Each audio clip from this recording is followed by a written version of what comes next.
Buenas tardes. Continuando con los modelos, hoy vamos a analizar el estudio de caso o empresa similar. En el mundo de las pymes, la realidad es clara. Tenemos límites de tiempo y de presupuesto. Por eso, los grandes modelos teóricos de mercado simplemente no son viables. Nuestra respuesta estratégica, el enfoque del estudio de caso. Quiero ser claro con esto, no es un atajo, es rigor metodológico puro.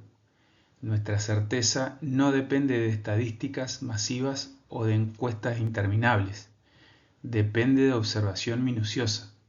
Analizamos negocios reales, negocios en marcha, empresas que son espejos exactos de nuestro proyecto. ¿Cuál es el resultado? Construimos pronósticos sólidos basados en la realidad empírica. No proyectamos sobre la teoría, proyectamos sobre la realidad.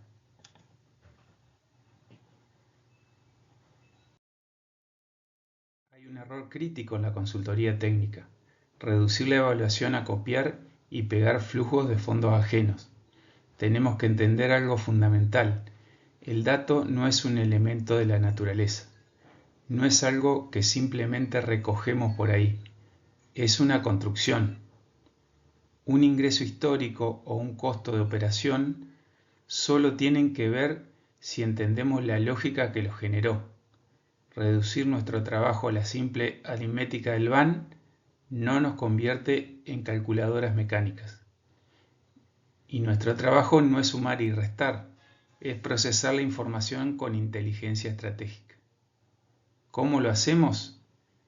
Mediante aproximaciones sucesivas y una validación rigurosa de cada variable.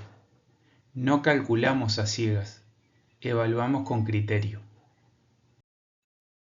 Hablemos del asesoramiento ingenuo y de las 3 trampas fatales en las que no podemos caer. La primera trampa: desconocer la esencia del método. Evaluar un proyecto no es salir a recolectar datos como si fueran manzanas, es construir información estratégica. La segunda trampa: la fe ciega en los números. Los datos históricos no son verdades sagradas ni inamovibles. Fueron moldeados por un contexto específico y debemos entender que en ese contexto pueden no repetirse. La tercera trampa: asumir similitudes a ciegas, es decir, creer que nuestro proyecto y la empresa de referencia son idénticos, sin cuestionar sus diferencias técnicas o de mercado. Es simplemente un error inaceptable. Pero si evitamos estas trampas y dominamos el método, el estudio de caso nos da una ventaja enorme. No solo sirve para proyectar la demanda, es la herramienta perfecta para estimar nuestra estructura de costos. Viendo operar a otros en la vida real, moldeamos nuestra propia viabilidad financiera. No suponemos, observamos, comparamos y proyectamos. Decir que dos organizaciones son similares es una tarea de alta complejidad. La similitud no funciona como un interruptor, no es un simple sí o no, es una cuestión de grados y de dimensiones estratégicas. Piénsenlo así: dos empresas pueden compartir el mismo proceso de producción y sin embargo tener una integración vertical totalmente distinta, o atender segmentos socioeconómicos opuestos. Compartir un rasgo no las hace idénticas. La verdadera similitud se valida en los detalles, no en las apariencias. Para afirmar que dos empresas son comparables, debemos desarmar esa similitud en piezas exactas. No podemos adivinar, tenemos que validar variables estáticas y dinámicas. Para lograrlo, dividimos el análisis en 2 grandes frentes. El primer frente, de puertas para adentro, las dimensiones internas. Y allí nos preguntamos cuestiones tales como: ¿cuál es su capacidad instalada y su tecnología real? ¿Qué tan profunda es su mezcla de productos? ¿Producen todo o subcontratan? ¿Cuánto pesa su marca y cómo es su estructura de costos? En el segundo frente, el entorno, es decir, lo que pasa afuera, nos hacemos preguntas tales como: ¿dónde están ubicados y cómo fluye la gente en esa zona? ¿A qué segmento socioeconómico le hablan? ¿Bajo qué marco regulatorio y contra qué competidores operan? ¿Es fácil llegar a ellos? ¿Hay dónde estacionar? Si no cruzamos estas dimensiones interna y externa, la comparación se cae a pedazos.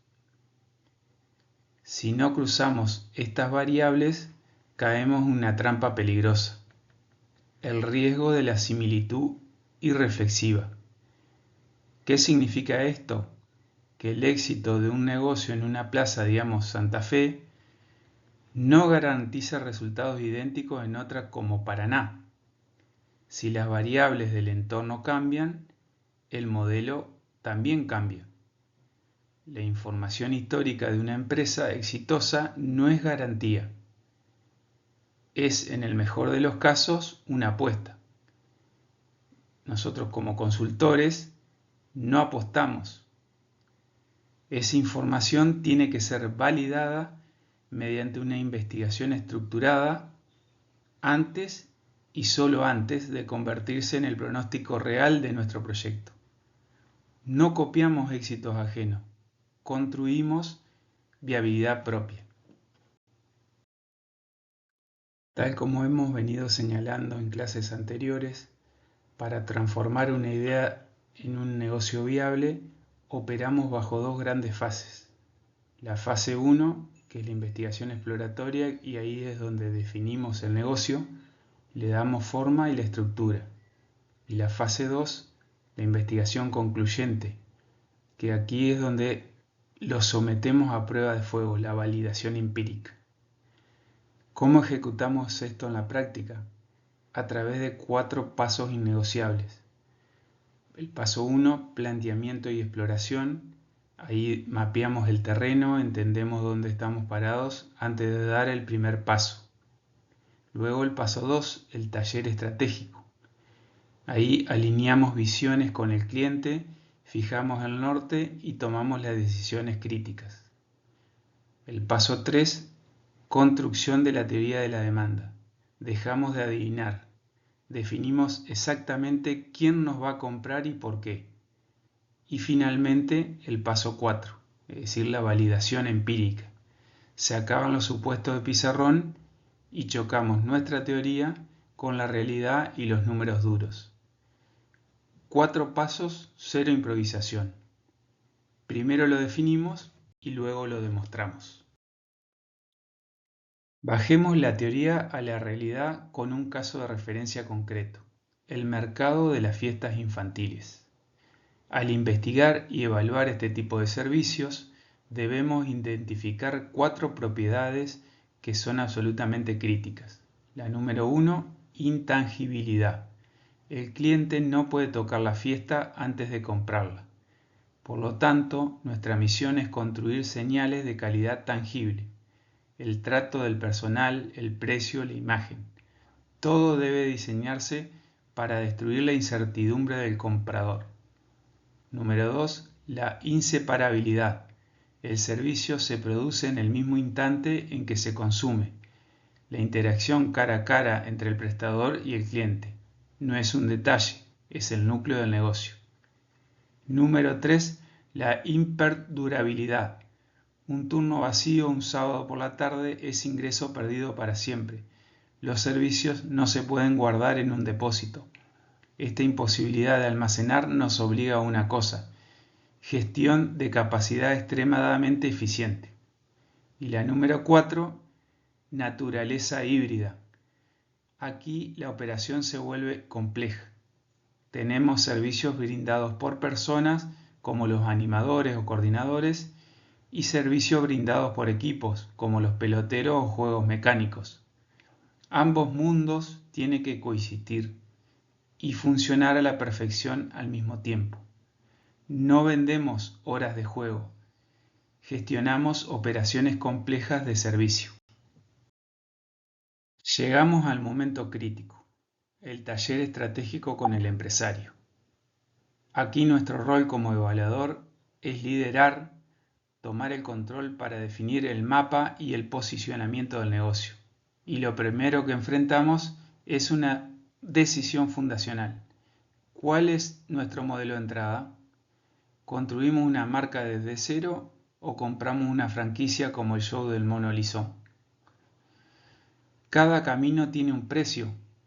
La franquicia te entrega velocidad, un manual de operaciones y una marca aprobada. Pero empezar de cero te entrega poder, el poder de la flexibilidad total para diferenciarte en el catering, exclusividad o tecnología. Para definir esto sin margen de error, aplicamos una hoja de ruta clara, los 4 pasos de la metodología de Villanueva. Paso 1, planteamiento de la idea, identificamos la necesidad cruda, por ejemplo, festejos de 1 a 12 años. Paso 2, la investigación exploratoria. Cruzamos los libros con la calle. Entrevistamos a quienes ya dominan el sector. Paso 3, identificación de la diferenciación. Desarmamos nuestra oferta. ¿Qué es servicio puro y qué incluye bienes tangibles? Y paso 4, el taller de la definición preliminar, el momento de la verdad, donde elegimos nuestro segmento y nuestro nivel de ambición.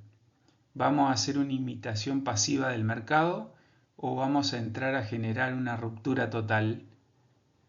No improvisamos la entrada al mercado, la diseñamos. Llegamos a la fase 2. Aquí dejamos atrás las exploraciones y buscamos información definitiva. Y para lograrlo, estudiar un solo caso aislado no sirve. Necesitamos analizar una muestra real de empresas. Solo observando a múltiples competidores entenderemos cómo varía la demanda frente a distintas decisiones estratégicas. Pero quiero que ustedes se graben este concepto a fuego. La demanda no se encuentra. La demanda se explica. Y nosotros la explicamos a través de un modelo técnico exacto, que es la función que ustedes pueden ver en la presentación. Allí tratamos de explicar cuál es el significado de esto en el mundo real. Que la demanda de tu proyecto está identificada por 8 variables. 7 de ellas son variables controlables y por lo tanto son tus palancas de poder. Los servicios que ofreces, el nivel de exclusividad, la seguridad e higiene, la segmentación de tu público, el tamaño de tu infraestructura, el precio que fijas y tu estrategia de comunicación.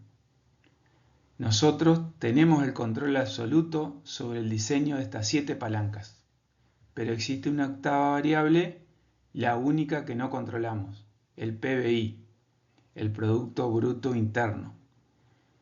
El ciclo macroeconómico que representa nuestro verdadero riesgo externo lo refleja esta variable. El éxito de un proyecto no es azar, es el manejo impecable de lo que sí podemos controlar. Llegamos al momento más crítico del proceso, el análisis de riesgo. Aquí es donde debemos sentar al empresario frente a una dualidad inevitable. Por un lado, nuestro diseño estratégico. Por el otro, la incertidumbre implacable del mundo exterior. Volvamos a nuestra ecuación. ¿Qué nos dice en la vida real? Que nuestro proyecto depende del cruce exacto de 8 variables. 7 de ellas son variables controlables. Son nuestras apuestas directas. Nosotros decidimos los servicios, la exclusividad, la seguridad, el segmento, el tamaño, el precio y la comunicación. Si fijamos una localización exclusiva y armamos una sola sala, estamos clavando la bandera de un posicionamiento premium. Aquí nosotros tenemos el control, pero existe una octava variable, la no controlable. el PBI, es decir, la macroeconomía. Y este es nuestro principal motor de riesgo. Tenemos que ser brutales con los hechos. Un servicio de fiestas infantiles no es de primera necesidad. Su demanda es altamente elástica al ciclo económico. Si el país tiembla, es el primer gasto que se recorta. Nuestra conclusión ante la mesa directiva debe ser clara. No podemos controlar la tormenta económica, pero diseñamos el modelo para atravesarla. ¿Cómo demostramos que nuestra teoría funciona?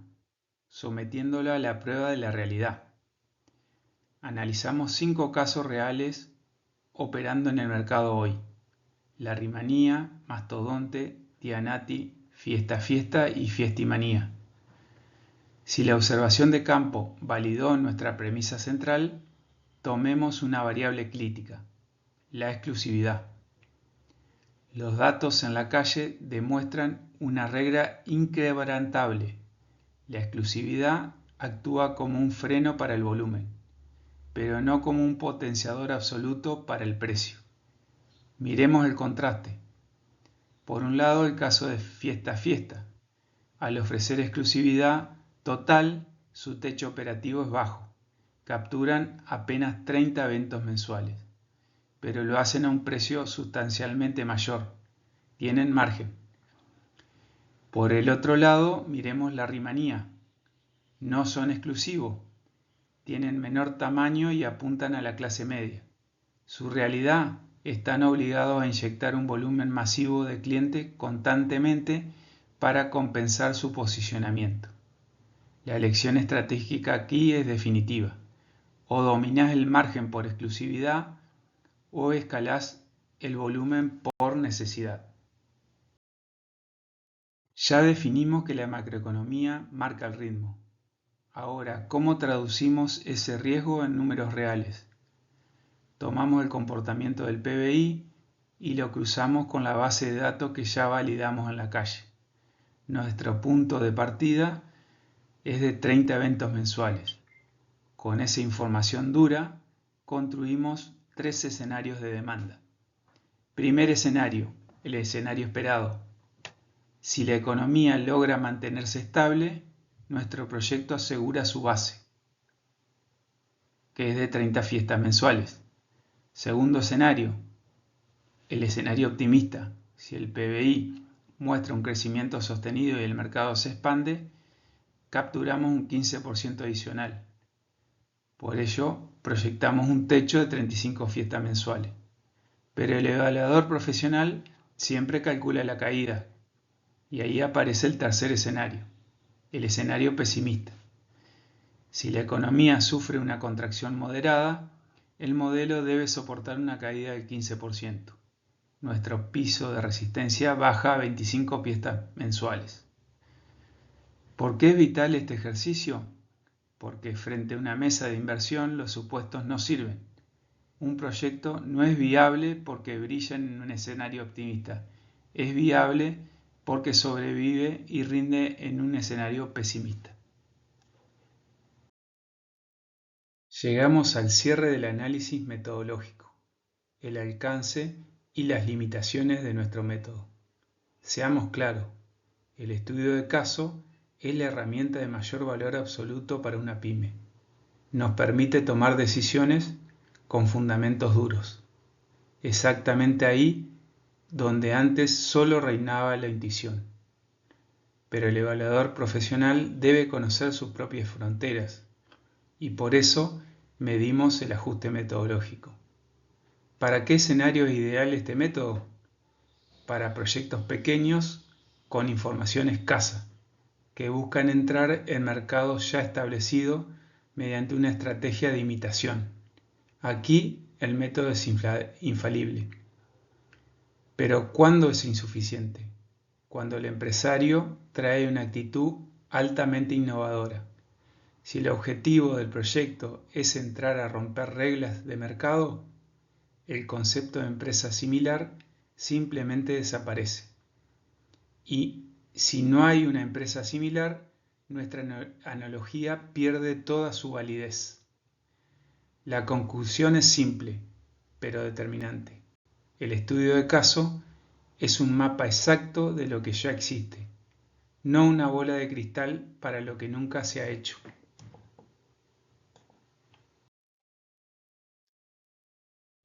Antes de cerrar, debemos poner 3 banderas rojas sobre la mesa, 3 advertencias innegociables para cualquier evaluador.